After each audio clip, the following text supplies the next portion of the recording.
Hi guys, வீடியோக்குள்ளே போகிறதுக்கு முன்னாடி ஒரு சின்ன ரிக்வெஸ்ட். சேனலை சப்ஸ்கிரைப் பண்ணி பெல் பட்டனை ப்ரெஸ் பண்ணிக்கோங்க. அப்போ தான் நான் போடுற எல்லா வீடியோஸும் உங்களுக்கு நோட்டிஃபிகேஷனாக வரும். டிஜிட்டல் மார்க்கெட் ரிலேட்டடான வீடியோஸ், ஏஐ ரிலேட்டடான வீடியோஸ், எஜுகேஷன் ரிலேட்டடான வீடியோஸ்லாம் நான் அப்லோட் பண்ணுவேன். அதை நீங்கள் மறக்காமல் பார்க்கணுன்னு நினச்சிங்கன்னா சேனலை சப்ஸ்கிரைப் பண்ணி பெல் பட்டனை ப்ரெஸ் பண்ணிக்கோங்க.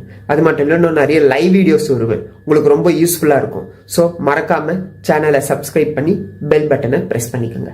வீடியோக்குள்ளே போகலாம். இன்னைக்கு நம்ம பார்க்க போகிற டாபிக் என்னன்னு பார்த்தீங்கன்னா, வாட் இஸ் மார்க்கெட்டிங், மார்க்கெட்டிங் ஃபனல்னா என்ன, 4 பீஸ் ஆஃப் மார்க்கெட்டிங்கை பற்றி பார்க்க போகிறோம். First, marketing. மார்க்கெட்டிங்னா என்ன? What is mean by marketing? Imagine that you are selling a product or services. Without knowing the customer, he will buy the product. நீங்க ஒரு ப்ராடக்டோ சர்வீசஸோ செல் பண்ணிட்டு இருக்கீங்க, ப்ரொவைட் பண்ணிட்டு இருக்கீங்க. கஸ்டமருக்கு தெரியாம நீங்க ப்ராடக்ட் செல் பண்றீங்கன்னு கஸ்டமருக்கு தெரிஞ்சாதான் அவங்க வாங்குவாங்க. அவங்களுக்கு தெரியலன்னா அவங்க வாங்குவாங்களா? No, he won't buy the product. So நீங்க ப்ராடக்ட் செல் பண்றீங்க, சர்வீசஸ் செல் ப்ரொவைட் பண்றீங்க அப்படின்ட்டு கஸ்டமருக்கு தெரியப்படுத்தணும். ஸோ அதை தான் இந்த மார்க்கெட்டிங் சொல்லுவோம். ப்ரமோட் பண்ணணும்.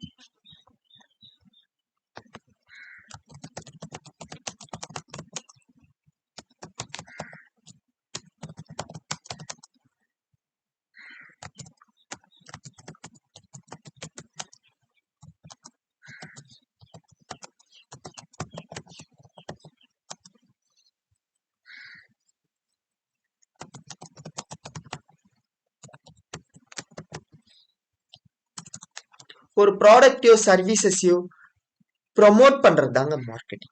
Promoting a product or services to the customer is said to be as a marketing. ஒரு மார்க்கெட்டிங்ன்றது ஒரு ப்ராடக்டையோ சர்வீசஸையோ கஸ்டமர் கிட்ட ப்ரொமோட் பண்றது. சரி, what is mean by marketing funnel? Marketing ஃபனல்னா என்ன? ஆக்சுவலா எப்படி இருக்கும்னு பாத்தீங்கன்னா இந்த மாதிரி இருக்கும் மார்க்கெட்டிங் ஃபனல். ஃபர்ஸ்ட் வந்து அவேர்னஸ், செகண்ட் வந்து கன்சிடரேஷன், தேர்ட் வந்து கன்வர்ஷன், ஃபோர்த் வந்து ரிட்டென்ஷன். இந்த அவேர்னஸ்னா என்ன? Awareness is the first stage of marketing. Awareness தான் நம்ம மார்க்கெட்டிங்ல ஃபர்ஸ்ட் ஸ்டேஜ் சொல்லுவோம். ஒரு ப்ராடக்டையோ சர்வீசஸையோ செல் பண்றதுக்கு முன்னாடி ஆடியன்ஸ்க்கு ஒரு அவேர்னஸ், பீப்புள்ஸ்க்கு ஒரு அவேர்னஸ் கொடுக்கறது. இதை தான் அவேர்னஸ் ஸ்டேஜ்ல பண்ணுவோம். இதுக்கு ஒரு பெஸ்ட் எக்ஸாம்பிள் சொல்லலாம்னா மொபைல் ஈவென்ட் லான்ச். இப்போ ஒரு மொபைல் புதுசா ஒரு கம்பெனி வந்து புதுசா ஒரு மொபைல் லான்ச் பண்ணுதுன்னா அதை எடுத்துட்டு வந்து நேரா மார்க்கெட்ல செல் பண்றாங்களா? கிடையாது. ஒரு ஈவென்ட் லான்ச் கண்டக்ட் பண்றாங்க. மொபைல் ஈவெண்ட் லான்ச் ஒரு பெரிய ஹாலில் அந்த மொபைல் பீஸை, டெமோ பீசஸை வச்சு இன்ஃப்ளூயன்ஸாக வர வச்சு அதை ப்ரொமோட் பண்ணுவாங்க. அதை ஸ்பெக்கை பற்றி எக்ஸ்பிளைன் பண்ணுவாங்க, அது ஃபீச்சர்ஸ் பற்றி எக்ஸ்பிளைன் பண்ணுவாங்க, ப்ரைஸஸ் பற்றி எக்ஸ்பிளைன் பண்ணுவாங்க. ஸோ ஒரு அவேர்னஸ் கொடுப்பாங்க ஆடியன்ஸ்க்கு. அதுக்கப்புறம் தான் அந்த மார்க்கெட்டில் எடுத்துகிட்டு வந்து செல் பண்ணுவாங்க. அப்போதான் பீப்புள்ஸ் தெரியும், ஓகே புது மொபைல் லான்ச் ஆயிருக்கு. அப்போதான் சேல்ஸ் நடக்கிறதுக்கான பாசிபிலிட்டிஸ் இருக்கு. இன்னொரு எக்ஸாம்பிள் சொல்லலாம்னா டிஜிட்டல் மார்க்கெட்டிங் வச்சுக்கோங்களேன். இப்போ கோவிட் முன்னாடி அவ்வளவா டிஜிட்டல் மார்க்கெட்டிங்னா யாருக்குன்னு தெரியாது. இதுக்கு முன்னாடி எல்லாம் அப்போ போய் டிஜிட்டல் மார்க்கெட்டிங் கோர்ஸ் படிங்க, டிஜிட்டல் மார்க்கெட்டிங் கோர்ஸ் படிங்க, டிஜிட்டல் மார்க்கெட்டிங் சர்வீசஸ் எடுத்துக்கானா ஆல்மோஸ்ட் யாரும் எடுத்துக்க மாட்டாங்க. இப்போ டிஜிட்டல் மார்க்கெட்டிங் எல்லாருக்கும் தெரியும். ஸோ அப்போ என்ன பண்ணணும்? First of all, what is digital marketing, what is the benefits of digital marketing, why should do digital marketing to the business. இந்த மாதிரி ஒரு அவேர்னஸை கொண்டுட்டு வரணும். அதுக்கப்புறம் கோர்ஸையோ இல்லை சர்வீசஸையோ செல் பண்ணா சேல்ஸ் நடக்கிறதுக்கான பாசிபிலிட்டிஸ் இருக்கு. இதை தான் அவேர்னஸ் ஸ்டேஜ்ல பண்ணுவோம். ஒரு ப்ராடக்டையோ சர்வீசஸோ செல் பண்றதுக்கு முன்னாடி ஆடியன்ஸ்க்கு ஒரு அவேர்னஸ் கொடுக்கறது. அடுத்தது consideration. What is mean by consideration? இப்போ நீங்க ஒரு ப்ராடக்ட் நீங்க செல் பண்றீங்க, நீங்க ஒரு சர்வீசஸ் ப்ரொவைட் பண்றீங்க. மார்க்கெட்ல நீங்க மட்டும்தான் அந்த ப்ராடக்ட்டை செல் பண்ணுவீங்களா? நீங்க மட்டும்தான் அந்த சர்வீசஸை ப்ரொவைட் பண்ணுவீங்களா? கிடையாது. எக்கச்சக்கமான பேர் இருப்பாங்க. அவங்களை என்ன சொல்லுவோம்னு பாத்தீங்கன்னா காம்பிடேட்டர்ஸ். இப்போ கஸ்டமர் வந்து உங்ககிட்ட வேணாலும் ப்ராடக்ட் வாங்கலாம், இல்ல காம்பிடேட்டர் கிட்ட வேணாலும் வாங்கலாம். உங்ககிட்ட தான் வாங்கணும்னு என்ன ரூல் இருக்கா? கிடையாது. உங்ககிட்ட தான் வாங்கலாம், இல்லைன்னா காம்பிடேட்டர் கிட்ட எல்லாம் வாங்கலாம். இந்த ஸ்டேஜ்ல கஸ்டமர் வந்து கம்பேர் பண்ணி பார்ப்பாங்க. உங்ககிட்ட வாங்கலாமா இல்ல காம்பிடேட்டர் கிட்ட வாங்கலாமா, எங்க வாங்கினா பெஸ்டா இருக்கும் அப்படின்னு கம்பேரிஷன் பண்ணி பார்க்குற ஸ்டேஜ் தான் கன்சிடரேஷன். எங்க கன்சிடர் பண்ணலாம்? இந்த ஸ்டேஜ்ல we want to prove that we are the best in the market. மார்க்கெட்ல நாங்க தான் பெஸ்ட்ன்றது நம்ம வந்து ப்ரூவ் பண்ணணும். இதை தான் கன்சிடரேஷன் ஸ்டேஜ்ல பண்ணுவோம். அப்புறம் கன்வர்ஷன். கன்வெர்ட்டிங் ஆஸ் ஏ கஸ்டமரை கன்வெர்ட் பண்றது தான் கன்வர்ஷன் ஸ்டேஜ். இப்போ ஆடியன்ஸ்க்கு அந்த உங்ககிட்ட அந்த ப்ராடக்ட் வாங்கலாம், கஸ்டமருக்கு உங்ககிட்ட அந்த ப்ராடக்ட் வாங்கலான்றது டிசைட் பண்ணிட்டாங்க. சம் ரீசன்ஸ்னால வாங்காம இருக்கலாம். ஸோ அந்த ரீசன்ஸை கண்டுபிடிச்சு அதை கன்வெர்ட் பண்ண வைக்கிறது தான் லைக் ஆஃபர்ஸ் கொடுத்து. இன்னொரு பெஸ்ட் எக்ஸாம்பிள் இது மூணுத்துக்கும் ஒன்று சொல்லணும்னா, நீங்க இப்போ மொபைல் வாங்குறவங்களே வச்சு, மொபைல் வாங்கணும்னா ஃபர்ஸ்ட் நேராக போய் கடையில் காசு கொடுத்து வாங்கிடுவோமா? ஃபர்ஸ்ட் கூகுளில் போய் பார்ப்போம், யூடியூப்ஸ்ல பார்ப்போம் எந்த மொபைல் வாங்கினா பெஸ்ட் அப்படின்ட்டு நம்ம வந்து சர்ச் பண்ணுவோம். ஸ்பெக் எவ்வளோ இருக்கு, ப்ரைசஸ் எவ்வளோ இருக்கு அப்படின்னு நம்ம வந்து பார்ப்போம். இதை தான் ஃபர்ஸ்ட் ஸ்டேஜ் அவேர்னஸ். நம்ம வந்து ஒரு அவேர்னஸ் கொண்டுட்டு வருவோம். அதுக்கப்புறம் ஓகே ஒரு மொபைல் வாங்கலாம்னு ஃபிக்ஸ் பண்ணுறோம். For example Moto H70 fusion வாங்கலாம், H70 ஃபியூசன் இல்லை ஏதோ ஒரு மொபைல் வாங்கலாம்னு நம்ம வந்து டிசைட் பண்ணிட்டோம். இப்போ நேராக போய் கடையில் காசு கொடுத்து வாங்கிடுவோமா? கம்பேர் பண்ணி பார்ப்போம். ஆன்லைன்ல எவ்வளோ ப்ரைஸ், ஆஃப்லைன்ல எவ்வளோ ப்ரைஸ், அமேசான்ல எவ்வளோ ப்ரைஸ், ஃப்ளிப்கார்ட்ல எவ்வளோ ப்ரைஸ், எங்க ப்ரைஸ் கம்மியாக கிடைக்குது, எங்க கன்சிடர் பண்ணலாம், எங்க வாங்கலாம் அப்படின்றத டிசைட் பண்ற ஸ்டேஜ் தான் கன்சிடரேஷன் ஸ்டேஜ். அதுக்கப்புறம் கன்வர்ஷன். இப்போ அமேசான் அண்ட் ஃப்ளிப்கார்ட்ல ஆட் டு கார்டு இருக்கு, நீங்க அப்சர்வ் பண்ணிருப்பீங்க. இந்த ஆட் டு கார்டு எதுக்கு யூஸ் பண்றோம்? நிறைய பேர் யூஸ் பண்ணிருப்பீங்க. அந்த ப்ராடக்ட் நம்மளுக்கு வாங்கலாம்னு இருக்கும், சம் ரீசன்ஸ்னால இப்ப வாங்காம இருக்கலாம். லைக் ப்ரைஸ் அதிகமா இருக்கலாம், இல்லைன்னா அமௌண்ட் நம்ம கிட்ட அந்த அவ்வளவு அமௌண்ட் இல்லாம இருக்கலாம், இல்ல ஆஃபர்ஸ் வரட்டும் வெயிட் பண்ணலாம். ஏதோ ஒரு சம் ரீசன்ஸ்னால நம்ம வந்து வாங்காம ஆட் டு கார்டு போட்டு வச்சுப்போம். பட் வாங்கணும்னு இன்ட்ரெஸ்ட் இருக்கும். இப்போ சடனா பாப்பப் வருது, லிமிடெட் ப்ராடக்ட் ஓன்லி, இல்லைன்னா 20% டிஸ்கவுண்ட் அப்படின்னு ஒரு பாப்பப் வருது, டிஸ்கவுண்ட் நீட். இப்போ நம்ம என்ன பண்ணுவோம், நம்ம கிட்ட அமௌண்ட்டே இல்லையானா கூட அங்க இங்க ரெடி பண்ணி வாங்கிடுவோம். இதை தான் கன்வெர்ட் பண்ண வைக்கிற ஸ்டேஜ். ஆடியோ கஸ்டமர்ஸ்க்கு இன்ட்ரெஸ்ட் இருக்கு, பட் அதை கன்வெர்ட் பண்ண வைக்கிற ஸ்டேஜ் தான் கன்வர்ஷன் ஸ்டேஜ். அடுத்தது ரிட்டென்ஷன். ரிட்டென்ஷன் என்னன்னு பாத்தீங்கன்னா, ரெகுலர் கஸ்டமர்ஸை கன்வெர்ட் பண்ணுது. இப்போ நம்ம வந்து ப்ராடக்ட்டை வாங்கிட்டு போயிட்டாங்க, நம்ம சர்வீசஸை வாங்கிட்டு போயிட்டாங்க. இப்போ ரெகுலரா நம்ம ப்ராடக்ட்டை வாங்க வைக்கிறது தான் ரிட்டென்ஷன் ஸ்டேஜ். ரெகுலரா நம்ம ப்ராடக்ட்டை வாங்க வைக்கணும். Retaining the customers like regular கஸ்டமரை மாத்துறது, இதை தான் ரிட்டென்ஷன் ஸ்டேஜ் பண்ணும். இதுக்கு ஒரு எக்ஸாம்பிள் சொல்லலாம்னா சூப்பர் மார்க்கெட். நம்ம எல்லாரும் சூப்பர் மார்க்கெட்டுக்கு போயிருப்போம். பாயிண்ட் சிஸ்டம் வச்சிருப்பாங்க. 100 பாயிண்ட்ஸ் ரீச் பண்ணா உங்களுக்கு ஒரு ப்ராடக்ட் கொடுக்குறோம், ஒரு லஞ்ச் பாக்ஸோ ஒரு பேக்கோ ஒன்று கொடுக்குறோம். நம்ம எப்பப்பெல்லாம் ப்ராடக்ட் வாங்குறோமோ அப்பெல்லாம் நம்ம மொபைலுக்கு பாயிண்ட்ஸ் வரும். 20 பாயிண்ட்ஸ் ரீச், 70 பாயிண்ட்ஸ், 80 பாயிண்ட்ஸ், அந்த மாதிரி பாயிண்ட்ஸ் ஆட் ஆகிட்டே இருக்கும். இப்போ நெக்ஸ்ட் டைம் நம்மளுக்கு எப்பப்பெல்லாம் நம்மளுக்கு மளிகை சாமான் வாங்கணும்னு தோணுதோ நம்மளுக்கு ஃபர்ஸ்ட் அந்த மெயின்ட்டுக்கு வரது அந்த சூப்பர் மார்க்கெட்டே தான் இருக்கும். பாயிண்ட்ஸ் வந்திருக்குல்ல, 80 பாயிண்ட்ஸ் வந்திருக்குல்ல, 90 பாயிண்ட்ஸ் வந்திருக்குல்ல, இன்னும் 10 பாயிண்ட்ஸ் தான், நம்ம அங்கேயே போய் வாங்குவோம், ஒரு ப்ராடக்ட் கொடுப்பாங்கல்ல அப்படின்ட்டு திருப்பி திருப்பி போக வைக்கிறது தான் ரிட்டென்ஷன்ல பண்ணுவோம். திருப்பி அந்த கடைக்கு போவோம். இன்னொரு எக்ஸாம்பிள் சொல்லணும்னா ஹோட்டல்ஸ். பெரிய பெரிய ரெஸ்டாரண்ட்ஸ்ல எல்லாம் பாத்தீங்கன்னா தெரியும், சாப்பிட்ட பிறகு கூப்பன்ஸ் கொடுப்பாங்க. 15% வின் பண்ணிருக்கீங்க, 20% நீங்க வின் பண்ணிருக்கீங்க, உங்களுக்கு 20% டிஸ்கவுண்ட். பட் அது வந்து இப்ப கிளைம் பண்ண முடியாது, நெக்ஸ்ட் டைம் வரும்போது நீங்க வந்து கிளைம் பண்ணிக்கலாம் அப்படின்னு சொல்லுவாங்க. ஏன்னா திரும்பி நம்ம நெக்ஸ்ட் டைம் போறதுக்கோசம். இப்போ நம்ம அந்த சைடு போயிட்டே இருப்போம், அந்த ஹோட்டல் சைட் சாப்பிடணும்னு கூட தோணாது. அந்த ஹோட்டலை பார்த்தோன்னே கூப்பன் இருக்குல்ல, இந்த மந்தோட எண்ட் ஆயிட போகுது, 20% டிஸ்கவுண்ட் வந்து போய் சாப்பிட்டு வருவோம், ஃப்ரெண்ட்ஸை கூப்பிட்டு போவோம், ஃபேமிலியை கூப்பிட்டு போவோம், அப்படின்னு திரும்பி அந்த ஹோட்டல் போவோம். இதை தான் ரிட்டென்ஷன், திரும்பி வர வைக்கிறது. ஸோ மார்க்கெட்டிங்கை பொறுத்த வரைக்கும் அவேர்னஸ், கன்சிடரேஷன், கன்வர்ஷன், ரிட்டென்ஷன், இந்த மாதிரி 4 பார்ட்டிஷனை பிரிக்கிறோம். இதை தான் மார்க்கெட்டிங் ஃபனல் என்று சொல்றோம். அடுத்தது பாத்தீங்கன்னா 4 P's of marketing. 4 pieces of மார்க்கெட்டிங்ல என்னென்ன வரும் அப்படின்னு பாத்தீங்கன்னா, ப்ராடக்ட்,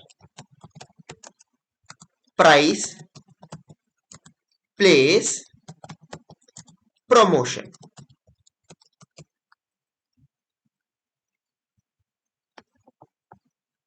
சரி, இந்த ப்ராடக்ட், பிரைஸ், பிளேஸ், ப்ரொமோஷன்ஸ்னா என்ன அப்படின்னு பாத்தீங்கன்னா, ஒரு பிசினஸ் நீங்க ஸ்டார்ட் பண்றதுக்கு முன்னாடி இந்த 4 விஷயத்த வந்து நீங்க வந்து அப்சர்வ் பண்ணணும்.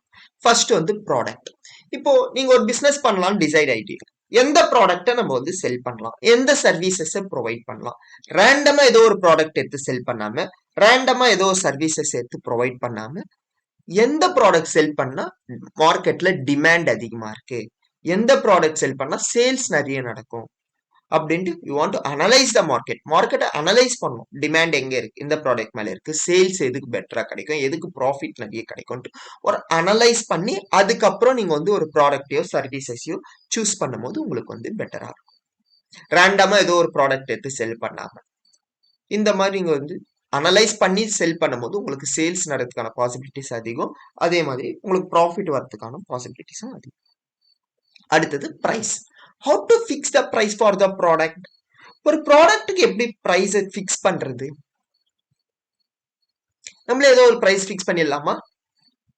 இப்போ 100 rupees, 200 rupees, இல்ல 1000 rupees, 20,000 அப்படி நம்மளே ஏதோ ஒரு பிரைஸ் ஃபிக்ஸ் பண்ணலாமா?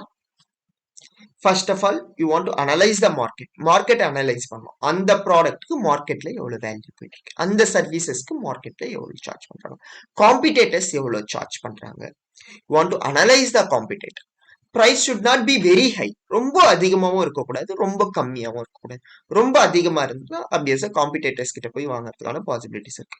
ரொம்ப கம்மியா நீங்க செல் பண்றீங்க அப்படின்னா ப்ராஃபிட் மார்ஜினே இல்லாம நீங்க செல் பண்ணீங்கன்னா உங்களுக்கு லாஸ் நடக்கிறதுக்கும் பாசிபிலிட்டிஸ் இருக்கு. So you want to analyse the market, analyse the competitor, எந்த ப்ராடக்ட்டுக்கு எவ்வளவு பிரைஸ் இருக்கு சார்ஜ் பண்றாங்கன்னு அனலைஸ் பண்ணி அதுக்கப்புறம் பிரைஸை நீங்க வந்து சூஸ் பண்ணணும். அப்பதான் பெட்டரா இருக்கும். அடுத்தது பிளேஸ்.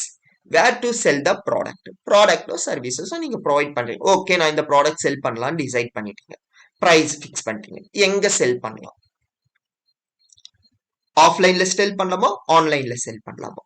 ஆஃப்லைன்ல நீங்க செல் பண்றீங்கன்னா எந்த லொகேஷன்ல ஸ்டோர் வச்சா பெட்டரா இருக்கும், எங்க இந்த ப்ராடக்ட்டுக்கு நிறைய சேல் நடக்கும், எங்க சேல்ஸ் நடக்கும், எங்க டிமாண்ட் அதிகமா இருக்கும்ன்றத அனலைஸ் பண்ணி அதுக்கப்புறம் ஆஃப்லைன் ஸ்டோர் நீங்க வந்து ஃபிக்ஸ் பண்ணலாம். ஒருவேளை நீங்க ஆன்லைன் ஸ்டோர் நீங்க ஃபிக்ஸ் பண்றீங்க அப்படின்னா ஓனா வெப்சைட் கிரியேட் பண்ணி ஓன் வெப்சைட்ல நீங்க ப்ராடக்ட் செல் பண்றீங்களா, இல்ல தேர்ட் பார்ட்டி சைட்ஸ் ஆன அமேசான், பிளிப்கார்ட் அந்த மாதிரி சைட்ல வெப்சைட் ப்ராடக்டை செல் பண்றீங்களா அப்படின்றத டிசைட் பண்ணணும். What is the difference between them? இப்போ ஓனா ஒரு வெப்சைட் கிரியேட் பண்ணி அதுல ப்ராடக்ட் செல் பண்ணாங்க, இல்ல third party sites like Amazon, பிளிப்கார்ட்ல ப்ராடக்ட் செல் பண்ணும்போது டிஃபரன்சஸ் எதுல பெட்டர் சேல்ஸ் நடக்கும்? இப்போ நீங்க அமேசான் அண்ட் பிளிப்கார்ட் நீங்க ஓன் வெப்சைட் வச்சு செல் பண்றீங்க அப்படின்னா அந்த வெப்சைட் வந்து நிறைய பேருக்கு தெரியாது, புது வெப்சைட்டா ஆடியன்ஸ்க்கு தெரியாது, கஸ்டமர்ஸ்க்கு தெரியாது, அவங்க உங்க வெப்சைட்டை போட்டு வரமாட்டாங்க. ஸோ அப்படி இருக்கும்போது இனிஷியல் ஸ்டேஜ்ல உங்களுக்கு வந்து சேல்ஸ் நடக்கிறதுக்கு கம்மியா இருக்கும். ஏன்னா நீங்க வந்து ப்ரொமோஷன்ஸ் பண்ணணும், நிறைய ப்ரொமோஷன்ஸ் பண்ணணும், ஆடியன்ஸ் கஸ்டமர்ஸ்க்கு அந்த மேல ட்ரஸ்ட் வரணும், உங்க வெப்சைட்ஸ் மேல ட்ரஸ்ட் வரணும். ஸோ இது நிறைய கொஞ்சம் டைம் எடுத்துக்கும். So initial stage. அதே நீங்க அமேசான் அண்ட் பிளிப்கார்ட் மாதிரி தேர்ட் பார்ட்டி சைட்ஸ்ல நீங்க செல் பண்றீங்க அப்படின்னா இமீடியட்டா சேல்ஸ்க்கு வரதுக்கான பாசிபிலிட்டிஸ் அதிகம். ஏன்னா Amazon and Flipkart reputed company already அது அவங்க மார்க்கெட்ல இருக்காங்க. ஸோ ஆடியன்ஸ் வந்து நேரம் வந்து அமேசான்ல வாங்குவாங்க, நிறைய கஸ்டமர்ஸ் வந்து அமேசான்ல வாங்குவாங்க. ஆனா இந்த எந்த பிராண்ட் வாங்குறவங்க கூட சில பேர் பார்க்க மாட்டாங்க, ஜஸ்ட் அமேசான்ல வாங்குறோமா பிளிப்கார்ட்ல வாங்குறோமா அந்த மாதிரி தாட் பண்ணி வருவாங்க. ஏன்னா அவங்க வந்து பிராண்டை நம்புறாங்க, அமேசான் ஓகே இது ஒரு நல்ல கம்பெனி, பிளிப்கார்ட் இது ஒரு நல்ல கம்பெனி அப்படின்றது திங்க் பண்ணிட்டு வர்றதுனால உங்களுக்கு வந்து ஸ்டார்டிங்ல பர்ச்சேஸ் சேல்ஸ் நடக்கிறதுக்கான பாசிபிலிட்டிஸ் அதிகம்.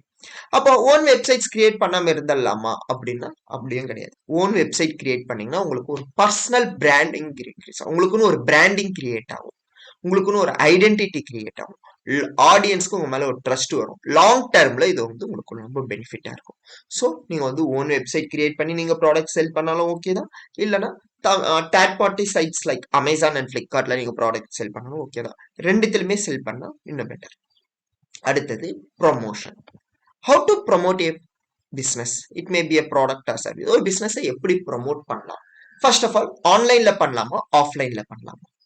டிஜிட்டல் மார்க்கெட்டிங்கா, ட்ரெடிஷனல் மார்க்கெட்டிங் அப்படின்னு பாத்தீங்கன்னா நிறைய பேர் என்னவாங்க, ஆன்லைன் ஆன்லைன் ஆன்லைன். ஆன்லைன்லயும் பண்ணாலும் பெட்டர் தான், ஆஃப்லைன்ல பண்ணாலும் பெட்டர் தான். இப்போ ஃபார் எக்ஸாம்பிள் ஒரு ஹைவேல போயிட்டு இருக்கீங்க, ஒரு ஹைவேல ஒரு தாபா இருக்கு. அந்த தாபாக்கு நீங்க சோசியல் மீடியால ஆட் ரன் பண்ணா பெட்டரா இருக்குமா, இல்ல அந்த ரோட் சைடு பெரிய பேனர் மாட்டினா பெட்டரா இருக்குமா? பேனர் மாட்டினா பெட்டரா இருக்கும். ஏன்னா அந்த ஹைவேல போறவங்க எல்லாருமே அந்த பேனரை பார்ப்பாங்க, மேல பார்ப்பாங்க, பேனர் இருக்கும், ஹோட்டலுக்கு போறதுக்கான பாசிபிலிட்டிஸ் அதிகம்.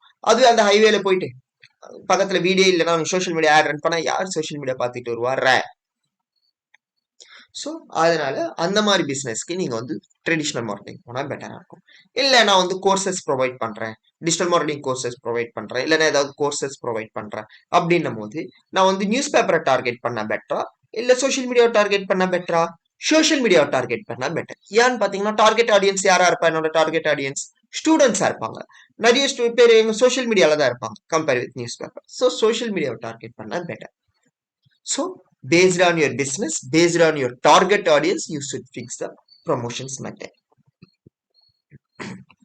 உங்க டார்கெட் ஆடியன்ஸ் பிலோ 30 இருந்தாங்கன்னா நீங்க இன்ஸ்டாகிராம் அதிகமா டார்கெட் பண்ணலாம். உங்க ஆடியன்ஸ் 30 பிளஸ் அதிகமா இருக்காங்க அப்படின்னா நீங்க ஃபேஸ்புக்கை டார்கெட் பண்ணலாம்.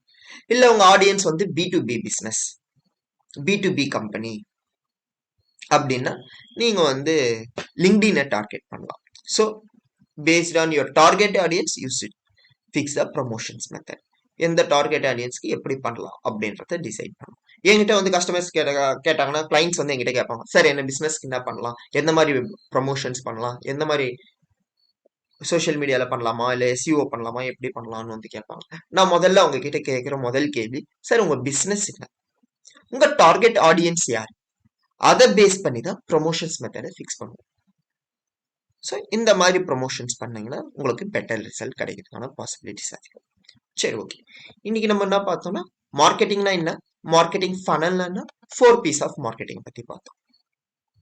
ஓகே, நம்ம வந்து நெக்ஸ்ட் வீடியோல பார்ப்போம்.